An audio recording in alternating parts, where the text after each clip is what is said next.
अल्लाह रब्बुल इज्जत की तरफ से ये रहमतें और बरकतें ऐसे आती हैं कि अल्लाह ने अल्लाह के नबी सल्लल्लाहु अलैहि वसल्लम ने उसके मुताबिक अपने अमल को ज्यादा कर दिया। आप सल्लल्लाहु अलैहि वसल्लम के पास हज़रत जिब्राइल अमीन आते हैं तो आप सल्लल्लाहु अलैहि वसल्लम के साथ दौर फरमाते हैं कुरान पाक का, जितना कुरान पाक नाज़िल हो चुका है वो उनके साथ दोहराते हैं।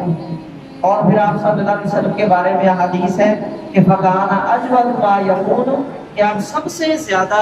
जो सखी हो जाते हैं, सबसे ज्यादा अल्लाह की राह में खर्च होते हैं, वो रमजान में होता है। हालांकि आम दिन भी ऐसे होते थे, लेकिन आप सल्लल्लाहु अलैहि वसल्लम इस रमजान मुबारक जब शुरू हो जाता, इतनी ज्यादा सहाबत फरमाते कि हदीस में है कि तेज आंधी से भी ज्यादा, जिस तरह तेज आंधी आती है वो पत्तों को गिरा देती है, दरख्त उखड़ जाते हैं, बहुत कुछ कहने की चीजों को गिरा कर गुजर जाती है और बाकी पीछे कुछ नहीं छोड़ती। अल्लाह के नबी सल्लल्लाहु अलैहि वसल्लम की सिफावत उस आंधी से ज्यादा होती है कि आपके पास कुछ ना बचता, सब कुछ अल्लाह की राह में खर्च कर देते।